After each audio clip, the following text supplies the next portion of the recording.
somos una iglesia con propósito. Arriba en esa valla que hay en la parte alta, lo volvimos a escribir, somos una iglesia con propósito. Y generalmente hacemos énfasis en esa frase, somos una iglesia con propósito. Usted la ha escuchado, pero a lo mejor se habrá preguntado, ¿y qué es ser una iglesia con propósito? ¿Qué es eso? Sí, somos una iglesia con propósito, ¿pero qué? Pues esta mañana pretendemos, con la ayuda del Señor, decirles a ustedes qué es una iglesia con propósito. Tome su Biblia, por favor. Capítulo 16, libro de San Mateo, versículos 13 y hasta el 19. San Mateo, capítulo 16, versículos 13 al 19. Como siempre, les ruego estar en pie para leer la palabra del Señor. Eso lo aprendí desde mis primeros años de vida cristiana.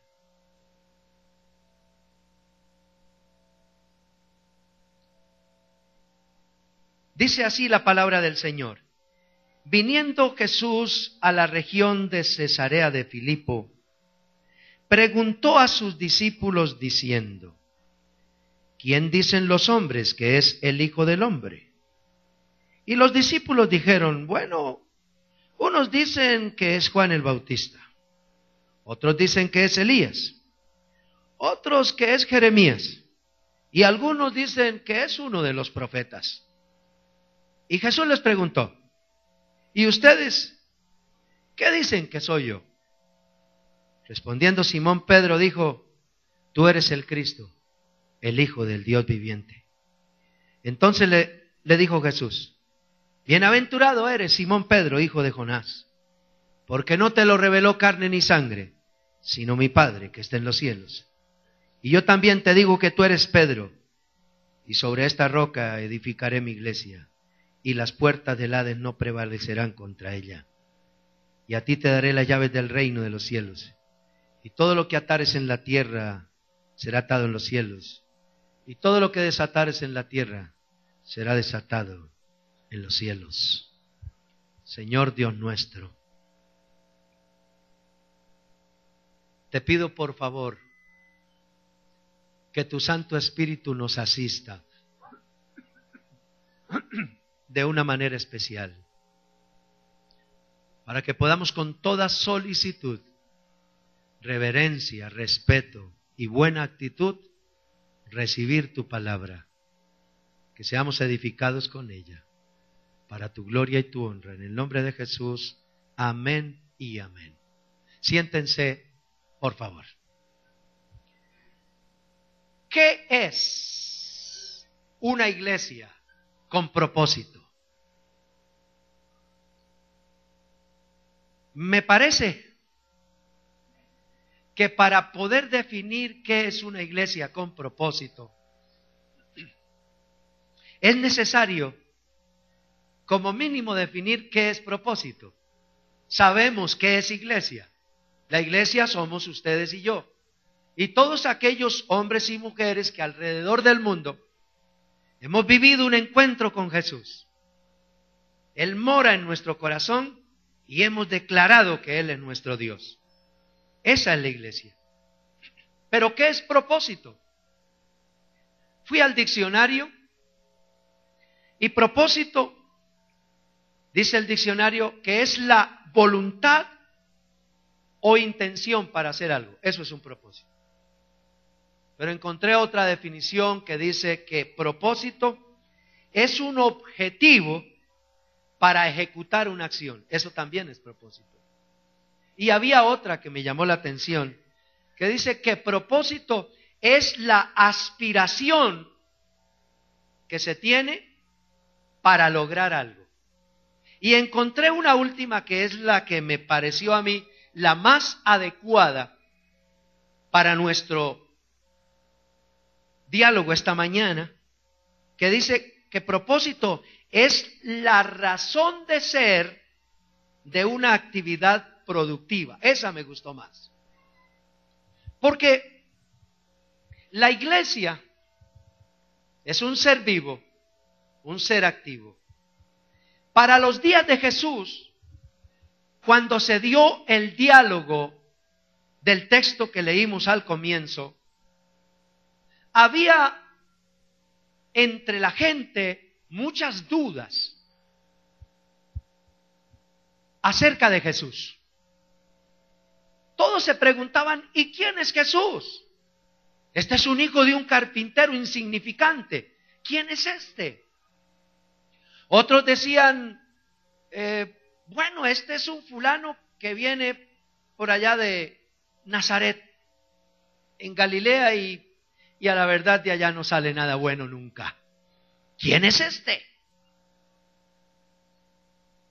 Otros se asombraron porque su doctrina rayaba con la doctrina de los fariseos, y los fariseos eran considerados el grupo que manejaba la sana doctrina en aquel entonces. Y entonces la doctrina de Jesús iba en contravía de la doctrina aparentemente sana que los demás conocían, y decían, ¿y quién es este? Que aún su doctrina es diferente a la doctrina a la que estamos acostumbrados a ser edificados cada día. ¿Quién es este? Sus mismos discípulos se preguntaban, ellos andaban con él y se preguntaban, ¿quién es este? Un día lo vieron caminar sobre el mar y se preguntaron, ¿y quién es este? Muchos lo vieron multiplicar los peces y el pan y se preguntaban, ¿quién es este? Lo vieron sanar a los enfermos, a los leprosos, a los ciegos, a los sordos, y se preguntaban, ¿quién es este?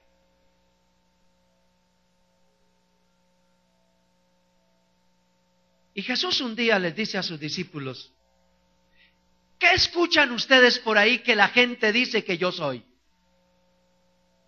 Y dijeron, bueno, no hay claridad al respecto. Hay infinidad de conceptos y respuestas a lo que tú estás preguntando.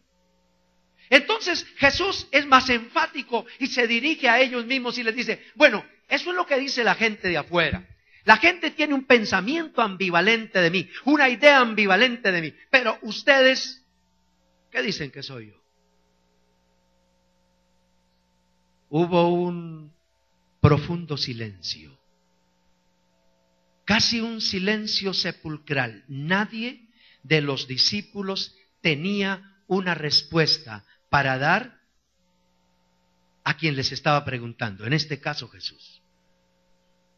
Pienso yo, se miraron el uno al otro esperando a ver quién tenía una respuesta y nadie tenía una respuesta. De golpe, Pedro rompe el silencio y dice, pues yo creo que tú eres el Cristo, el Hijo del Dios viviente.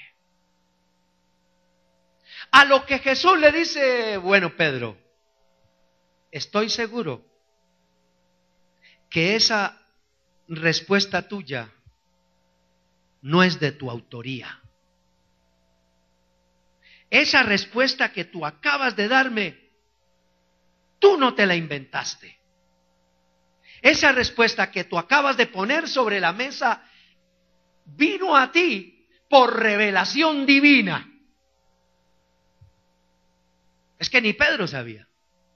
Pedro tampoco tenía claro. Lo dijo ahí porque en ese momento Dios se lo reveló. Y entonces agrega algo más Jesús y le dice, Pedro, sobre esa revelación divina, y noten eso, Jesús dice, edificaré mi iglesia. Sobre esa revelación divina, la que tú acabas de recibir, ¿cuál era? Tú eres el Cristo, el Hijo del Dios viviente. Sobre esa revelación, cuando Jesús el Señor habló a los suyos sobre lo que sería la iglesia, estaba hablando con ellos, todavía no estaba la iglesia aparecería tiempo después. Lo hizo Jesús pensando no en una edificación locativa como esta, sino lo hizo proyectado a un colectivo como ustedes y como yo, de personas, hombres y mujeres que creerían en Él con el correr del tiempo. Estaba Jesús pensando en esa colectividad humana. Y entonces dejó claro que esa iglesia tendría un fundamento eterno, afirmado en esta expresión: tú eres el Cristo, el Hijo del Dios viviente. Eso debe quedar claro en la mente de la iglesia, que el fundamento de la iglesia es ese: Cristo, el Hijo del Dios viviente. La iglesia no se puede fundamentar en el carisma de un buen hombre, de un buen predicador, de un buen líder o de un grupo de gente motivada y motivadora. La iglesia no se puede fundamentar en una corriente religiosa. La iglesia no se puede fundamentar en una corriente de moda. La iglesia no se puede fundamentar en ningún otro, ni en nada, nadie más que no sea en Cristo Jesús, que es el Hijo de Dios. A Él sea la gloria. Ese es el fundamento de la iglesia. Dicho de otra manera, la iglesia de la cual Jesús estaba hablando, que se edificaría más adelante, tendría un fundamento en la base inamovible llamada Cristo el Señor, como la razón de ser de la iglesia, que es un cuerpo vivo. Y a eso entonces se le llama iglesia con propósito. Una iglesia cuyo fundamento es Cristo el Señor es una iglesia con propósito, es decir, la iglesia tiene una razón de ser para convertirse en una iglesia activa y productiva. Tiene un propósito. Un propósito para la iglesia entonces debe estar establecido a partir de un buen fundamento bíblico y acorde con la ordenanza de Jesús. Cuando les decimos a ustedes que somos una iglesia con propósito, tenemos perfectamente claro que el propósito de la iglesia está fundamentado en Jesús. Y como el propósito debe ser bíblico y centrado en Jesús, nos apoyamos entonces para dar ese propósito a la iglesia en dos propuestas, en dos ponencias que hiciera el Señor Jesús en su ministerio terreno. Una de ellas se llama el Gran Mandamiento. Ese texto lo encontramos en Mateo capítulo 22, verso 37 al 40, que dice de la siguiente manera: y Jesús dijo: amarás al Señor tu Dios con todo tu corazón, con toda tu alma y con todas tus fuerzas y con toda tu mente. Este es el primer gran mandamiento. Y el segundo, dijo Jesús, es semejante: amarás a tu prójimo como a ti mismo. De estos dos mandamientos, dijo el Señor, depende la ley y los profetas. Esta propuesta de Jesús tiene entonces dos elementos: amarás al Señor y amarás a tu prójimo. Pero la segunda propuesta de Jesús, sobre la cual se fundamenta el propósito de nuestra iglesia, es la gran comisión. La primera, el gran mandamiento. La segunda, la gran comisión. Y la gran comisión está en el capítulo 28 de Mateo, verso 19 al 20, que dice de la siguiente manera: por tanto, id y haced discípulos a todas las naciones, bautizándoles en el nombre del Padre y del Hijo y del Espíritu Santo, enseñándoles que guarden todas las cosas que les he mandado, y he aquí yo estaré con vosotros todos los días hasta el fin del mundo. Amén. A eso se le llama el gran mandamiento.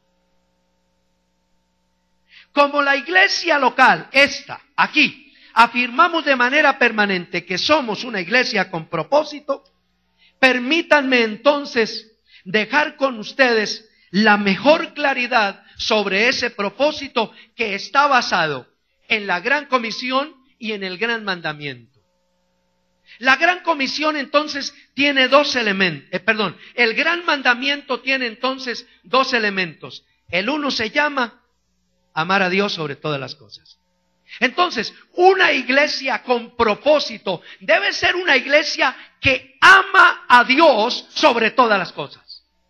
Si la iglesia no ama a Dios sobre todas las cosas, ama más a su líder, ama más su edificación, ama la hiperactividad que tiene, ama cualquier otro que no sea Jesús, esa iglesia está fuera de propósito. Porque el centro del amor de la iglesia es Cristo el Señor. Cuando hablamos de una iglesia con propósito, estamos hablando de una iglesia que ama a Dios sobre todas las cosas. Y ese amor entonces lo expresamos en la adoración que le ofrecemos o le tributamos cada día a Jesús, el Hijo de Dios. El mismo Señor Jesús dice en Mateo 4, verso 10, al Señor tu Dios adorarás y a Él solo servirás. Dios demanda de la iglesia que defina como su propósito, su intención, que la iglesia se convierta en una iglesia, en un cuerpo vivo adorador de su Dios. Ahora, cuando hablamos de adoración, no me estoy refiriendo a canciones. Porque hay el formato aquel, yo no sé quién se lo inventó, que entonces vamos a adorar al Señor y entonces cantamos unas cancioncitas bonitas pero que ojalá nos hagan llorar, porque tienen algo de melancolía en sus acordes. Y si nos hacen llorar, entonces son buenas. Y si nos ponen algo así como que nos desconectan de aquí, entonces estamos adorando a Dios. Pues déjeme decirle, eso forma parte del concepto de adoración. Sí, claro, pero eso no es adoración. A esa no es a la que se refiere el texto cuando yo expreso mi amor a Dios a través de la adoración. Estamos hablando entonces de una adoración que se expresa en la vida diaria de cada creyente. Estamos hablando de una adoración que se expresa en el cotidiano vivir de cada creyente, reconociendo en su cotidianidad que el Señor Cristo es soberano sobre todas las cosas, incluyendo su propia vida. A ese tipo de adoración es a la que apunta cuando estamos expresando nuestro amor profundo a Dios. Gente que adora a Dios en su estilo de vida. Y dice el texto, Dios busca a tales adoradores para que lo adoren a Él en espíritu y en verdad. Es decir, que lo hagan con la emoción, con el corazón, pero también con la verdad, con los pies sobre la tierra, en su cotidiano vivir. Esa es la adoración que Dios demanda, una adoración comprometida con lo que se cree. Una canción es un momento emotivo, por cierto, delicioso. A mí hay canciones de las que cantamos aquí que cuando las canto se me agúan los ojos. Me emociono tanto que se me pone la piel como de una gallina. Sí, pero la adoración que expresa el amor a Dios es esa que se compromete con lo que yo creo. Y yo creo que Jesucristo es el Hijo de Dios. Y que Él es el Señor de mi vida. Él es el centro de mi vida. Y eso me demanda entonces un compromiso. Estamos hablando de una adoración que tiene fundamento en la palabra de Dios. Una adoración integral donde se incluya el diario vivir, el cotidiano vivir del hombre y la mujer creyentes en Cristo Jesús.